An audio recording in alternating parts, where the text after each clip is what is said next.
Hello student, आप सब कैसे हो? मुझे उम्मीद है कि आप बहुत अच्छे होंगे। आज मैं सविता पवार आपके लिए कक्षा 10 की हिंदी का तीसरा लेसन लेकर आई हूँ, जिसका नाम है सवैया, जो रसखान जी ने लिखा है। आइए देखते हैं, इसकी हिंदी में व्याख्या करते हैं।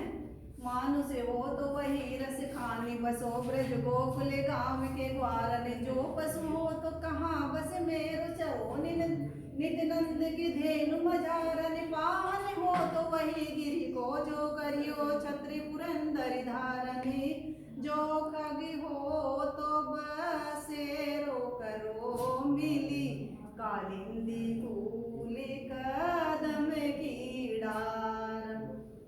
इसका जो है पहले संदर्भ लिखेंगे, वो ऐसे लिखेंगे कि प्रस्तुत पद्यांश हमारी पाठ्य पुस्तक हिंदी के काव्य खंड से लिया गया है और जिसके पाठ का नाम सवैया है और जिसके कवि जो है रसखान जी हैं।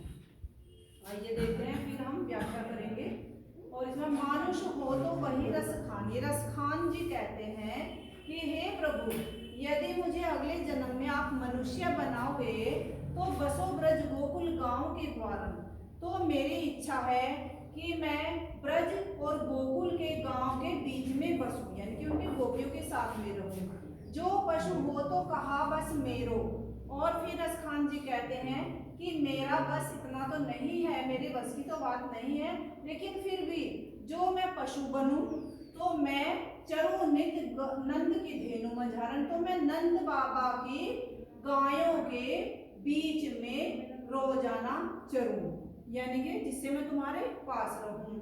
पाहन हो तो वही गिरी को, और यदि आप मुझे अगले जन्म में पत्थर बनाओगे, पाहन मीन्स पत्थर, तो वही गिरी को यानी कि उसी पर्वत का पत्थर बनाना जो धरियो पर छत्र पुरंदर धारण, जिसे तुमने अपने हाथों पर यानी कि अपने हाथ की छोटी उंगली पर इंद्र से रक्षा करने के लिए अपनी छोटी उंगली पर धारण किया था, यानी कि छत्र के समान धारण किया था। और जो ठग हो तो बसेरो करो, और यदि मैं अगले जन्म में पक्षी बनूं तो मेरा बसेरा जो है ऐसी जगह हो मिली कालिंदी कूल कदम की डारन। कालिंदी मीन्स यमुना, कूल मीन्स किनारे, कदम की डारन मीन्स डाली पर, कि जो मैं पक्षी बनूं तो मेरा बसेरा जो है यमुना के किनारे कदम की डाली पर हो, जिससे मैं आपके साथ साथ रहूं। नेक्स्ट पैरा देखो भाई। आज गई हुती भोर ही हो रस खाने रही वही नंद के बोन हुआ को जियो जुगलाति करो रिज सोमति को सुख जात कयो ने, तेल लगाई लगाई के अंजन मोए बनाई बनाई टिटोहनी, डारी हमेलनी हारे निहारत भारत जो पूछी कारत छो नहीं। अब एक गोपी दूसरी गोपी से कह रही है कि आज गई हुती भोर ही हो, भोर मीन्स सुबह होते ही, यानी कि हे सखी, आज मैं सुबह होते ही नंद बाबा के घर गई थी, रस खानी रही वही नंद के भोनू, यानी कि नंद बाबा के घर पर गई थी। वाह को जियो जुग लाख करोड़, मेरी तो ये इच्छा है कि हे प्रभु वाको जियो, यानी कि उसका पुत्र जो है लाखों करोड़ों युगों तक जिए। जसोमती को सुख जात कहो नहीं, और जो यशोदा माता को उस समय आनंद प्राप्त हो रहा था, सुख प्राप्त हो रहा था, उसके बारे में कहा नहीं जा सकता, यानी कि वो इतनी खुश थी। तेल लगाई लगाई के अंजन, यानी कि यशोमती माता ने पहले तो श्री कृष्ण को तेल लगाया, तेल लगाकर फिर आंखों में अंजन मीन्स काजल लगाया, भौहें बनाई और फिर उसकी कंघी से भौहें बहाई, यानी कि भौहें बनाई ठिठोनही मीन्स होता है नजर का टीका, और फिर श्री कृष्ण को कान के पास में नजर का काला टीका लगाया। डारी हमेलनी हार निहारत, और फिर यशोदा जी ने श्री कृष्ण के गले में हमेलन का हार डाला, हमेलन के फूलों का हार डाला, निहारत, और फिर देर तक श्री कृष्ण को देखती रही।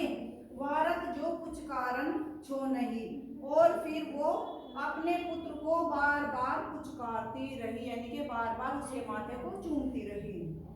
अब देखो दूसरा पैरा, दूरी भरे अति शोभित श्याम जू, तैसी बनी सिर सुंदर चोटी, खेलत खात फिरे अंगना, पग पैंजनी बाजत पीरी कछोटी, वाह छवि को रस खान विलोकत, वारत काम कला निज कोटी, कागे के भाग बड़े सजनी हरि, हाथ से ले गए माखन रोटी। अब एक सखी दूसरी सखी से कह रही है, या एक गोपी दूसरी गोपी से कह रही है कि धूरी भरे, यानी कि धूल से भरे हुए, धूल से सने हुए, अति बहुत ज्यादा शोभित सुंदर लग रहे हैं श्याम जी श्री कृष्ण, यानी कि श्री कृष्ण जो है, श्याम जी जो हैं, वो बहुत अधिक धूल से भरे हुए, धूल से युक्त होकर बड़े सुंदर लग रहे हैं। तैसी बनी सिर सुंदर चोटी, और उनके सिर की सुंदर सी चोटी भी वैसे ही बनी हुई है, धूल में होते हुए भी। खेलत खात फिरे अंगना, और वे रोटी लिए हुए अपने आंगन में खेलते हुए और खाते हुए घूम रहे हैं। पग पैंजनी बाजती, और उनके पैरों में, पैंजनी मीन्स पायल, बाजती बज रही है। पीरी कछोटी, और वे एक छोटी सी पीले रंग की कछनी पहने हुए हैं।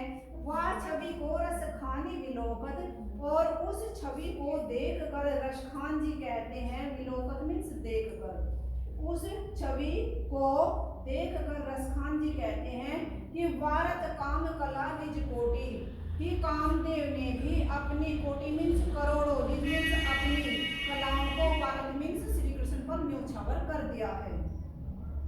काग के भाग बड़े सजनी, हे सजने, इस कौवे के भाग कितने अच्छे हैं, जो हरि हाथ सो ले गए माखन रोटी, जो भगवान श्री कृष्ण के हाथों से भी मक्खन और रोटी छीन कर ले गया है।